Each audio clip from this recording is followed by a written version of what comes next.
తొలిపలుకు channel కు స్వాగతం. నేను లాలిత్య. నేటి ముఖ్యాంశాలు చూద్దాం. భారత్ బ్రెజిల్ వాణిజ్యం 5 ఏళ్లలో $20 బిలియన్ పైగా లక్ష్యం స్పష్టం చేసిన మోదీ.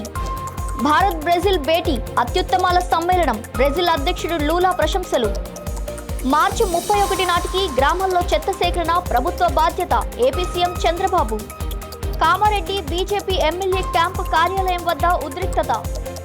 తిరుమలలో కేంద్ర మంత్రి రామ్మోహన్ నాయుడు కమాండ్ సెంటర్ పై ప్రశంసలు. పద్మావతి ప్లాజాలో షార్ట్ సర్క్యూట్ తో చెలరేగిన మంటలు. మొబైల్ షాప్ దగ్ధం. నాంపల్లి ఎఫ్ఎస్ఎల్లో అగ్ని ప్రమాదం. 1100 కీలక ఫైల్స్ దగ్ధం. డేటా రికవరీ అసాధ్యం. కేతనపల్లిలో ఉద్రిక్తత. భీమాగౌడ్ కుటుంబానికి బీఆర్ఎస్ నేతల మద్దతు. ఢిల్లీ ప్రభుత్వం సీఎం జనసునవాయి పోర్టల్ ప్రారంభం స్పష్టం చేసిన రేఖా గుప్తా. భారత్ ప్రతిష్టకు భంగం కలిగించే చర్యలు సహించేది లేదు. కిరణ్ రిజిజు వ్యాఖ్యలు. 2026 నాటికి నక్సలిజం పూర్తిగా నిర్మూలన. అమిత్ షా. సుప్రీంకోర్టు తీర్పుపై ట్రంప్ ఆగ్రహం. భారత్పై టారిఫ్ 10%కు తగ్గింపు. అద్దె చెల్లించలేక బడికి తాళం. రోడ్డుపై పాఠాలు చదువుతున్న విద్యార్థులు. బాన్సువాడలో ఉద్రిక్తత. పాటల వివాదం కాస్త ఘర్షణకు దారితీసిన ఘటన. ఢిల్లీలో బ్రెజిల్ అధ్యక్షుడు లూయిజ్ ఇనాసియో లూలా డా సిల్వాతో జరిగిన సంయుక్త మీడియా సమావేశంలో ప్రధానమంత్రి నరేంద్ర మోదీ కీలక వ్యాఖ్యలు చేశారు. ప్రతి సమస్యను సంభాషణ, దౌత్య మార్గాల ద్వారానే పరిష్కరించాలనే అభిప్రాయంలో ఇరు దేశాలు ఏకాభిప్రాయంగా ఉన్నాయని తెలిపారు.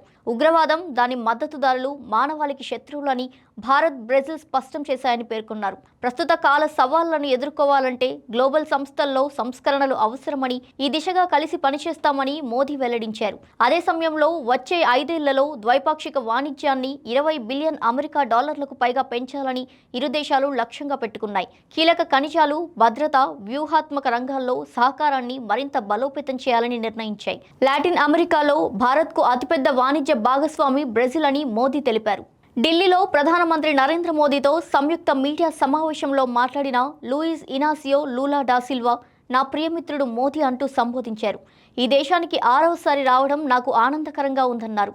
భారత్ బ్రెజిల్ సమావేశాన్ని అత్యుత్తమ భేటీగా అభివర్ణిస్తూ మనం కేవలం గ్లోబల్ సౌత్లో 2 అతిపెద్ద ప్రజాస్వామ్య దేశాలే కాదు, ప్రపంచానికి ఔషధాల నిలయమైన భారత్, ధాన్య గిడ్డంగి అయిన బ్రెజిల్ కలయిక ఇది అని పేర్కొన్నారు.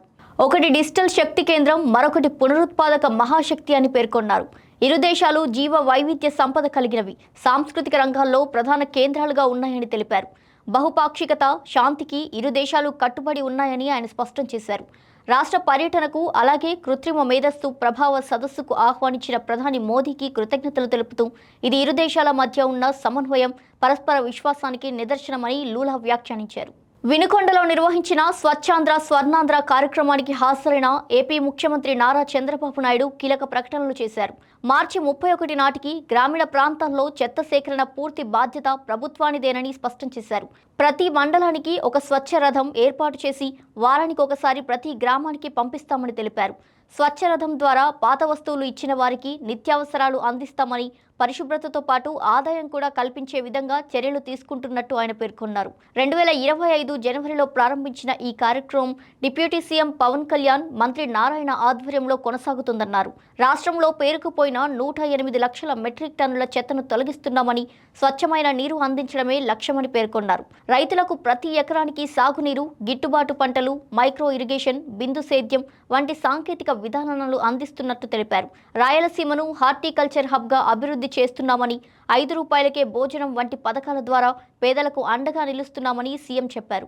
కామారెడ్డి జిల్లా కేంద్రంలో బీజేపీ ఎమ్మెల్యే కాటిపల్లి వెంకటరమణారెడ్డి, కాంగ్రెస్ నేత షబ్బీర్ అలీ మధ్య సవాళ్లు ప్రతి సవాళ్లతో రాజకీయ ఉద్రిక్తత నెలకొంది. అరోరా భూములు, ప్రభుత్వ డిగ్రీ కళాశాల అంశాలపై మాటల యుద్ధం కొనసాగుతుండగా చర్చకు రావాలని ఎమ్మెల్యే సవాల్ విసిరారు. దీంతో కాంగ్రెస్ నేత గిరిరెడ్డి మహేందర్ రెడ్డి అనుచరులతో కలిసి ఎమ్మెల్యే నివాసానికి చేరుకున్నారు. ఇరు వర్గాల మధ్య తోపులాట జరిగింది.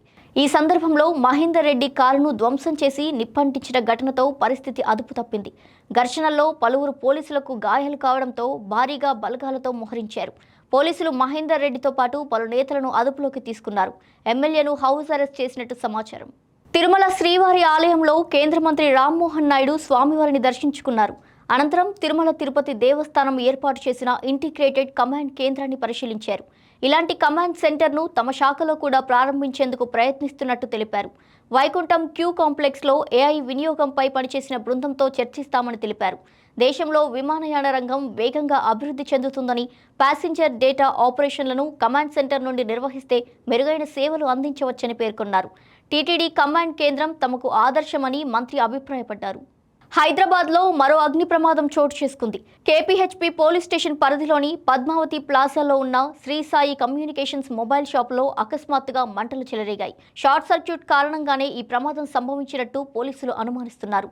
ప్లాజా అంతటా దట్టమైన పొగ కమ్ముకోవడంతో స్థానికులు వెంటనే అగ్నిమాపక సిబ్బందికి సమాచారం అందించారు.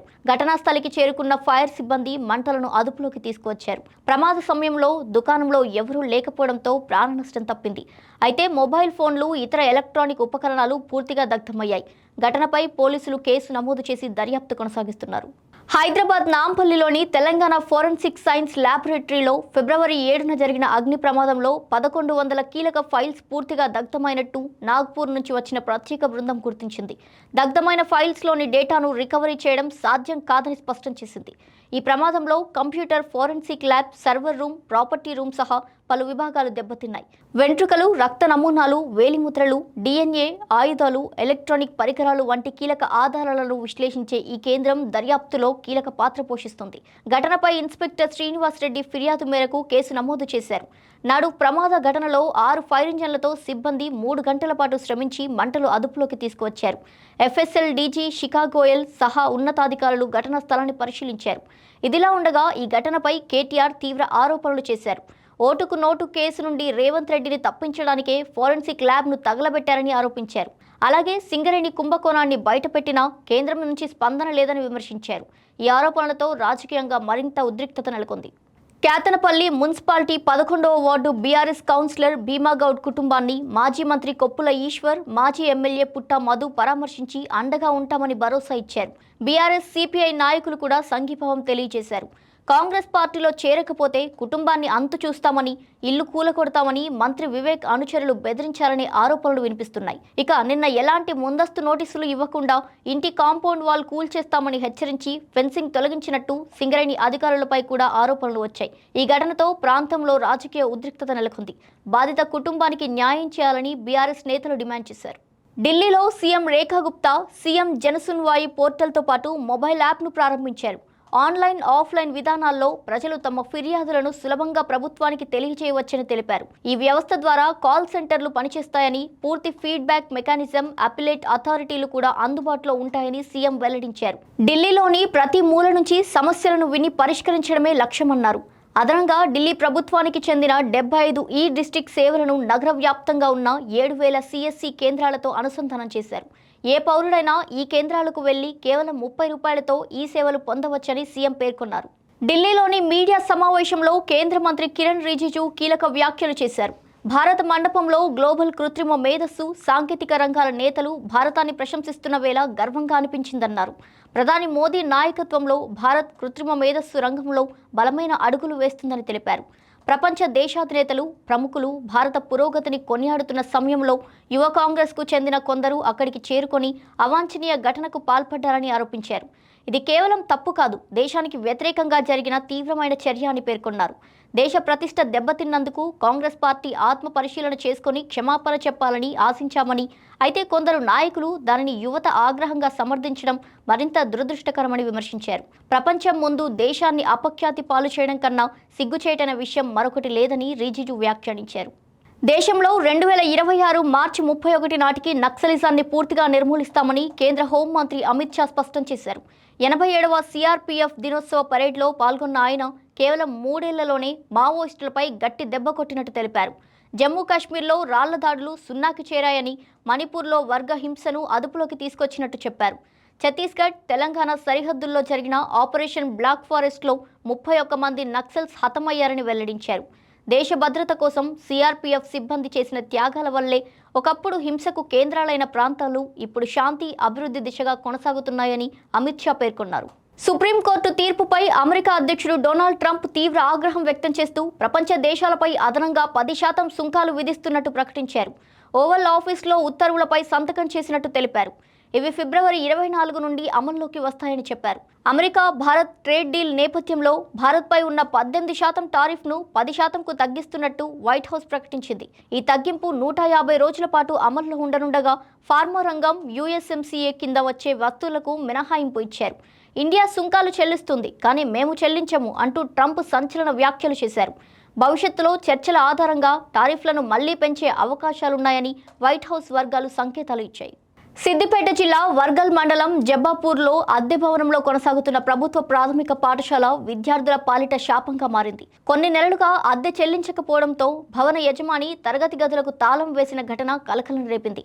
దీంతో పాఠశాల తెరుచుకోక విద్యార్థులు రోడ్డుపై బైఠాయించి నిరసన చేపట్టారు. తల్లిదండ్రులు కూడా ఆందోళనకు దిగుతూ వెంటనే అద్దె చెల్లించి పాఠశాలను ప్రారంభించాలని ప్రభుత్వాన్ని డిమాండ్ చేస్తున్నారు. చిన్నారుల చదువు మధ్యలో ఆగిపోవడం పట్ల గ్రామస్తులు ఆగ్రహం వ్యక్తం చేస్తున్నారు. బాన్సువాడ పట్టణంలో ఓ వ్యాపార సముదాయంలో పాటల విషయంలో తలెత్తిన వివాదం ఇరు వర్గాల మధ్య ఘర్షణకు దారితీసింది. చిన్న గొడవ కాస్త పెద్ద ఉద్రిక్తతగా మారడంతో రెండు వర్గాల వారు పోలీస్ స్టేషన్ ఎదుట బైఠాయించారు. సమాచారం అందుకున్న డీఎస్పీ విఠల్ రెడ్డి సంఘటనా స్థలానికి చేరుకొని వారిని పంపించినా కూడా గంట తర్వాత మళ్లీ ఉద్రిక్తత నెలకొంది. పరిస్థితిని అదుపులోకి తెచ్చేందుకు పోలీసులు లాఠీచార్జ్ చేయగా కొందరు భవనాలపై నుండి రాళ్లు రువ్వినట్టు సమాచారం. ఈ ఘటనలో ఒక కానిస్టేబుల్తో పాటు పలువురికి గాయాలయ్యాయి. జిల్లా ఎస్పీ రాజేష్ చంద్ర ఘటనా స్థలానికి చేరుకొని పరిస్థితిని సమీక్షించారు. గొడవకు కారణమైన వ్యక్తిపై కేసు నమోదు చేసినట్టు పోలీసులు వెల్లడించారు. పట్టణంలో అదనపు బలగాలను మోహరించి పరిస్థితిని నియంత్రణలోకి తీసుకువచ్చారు. ఇవి ఇవాల్టి బులెటిన్ డీటెయిల్స్. మరో బులెటిన్తో మళ్ళీ కలుద్దాం. చూస్తూనే ఉండండి తొలి పలుకు న్యూస్.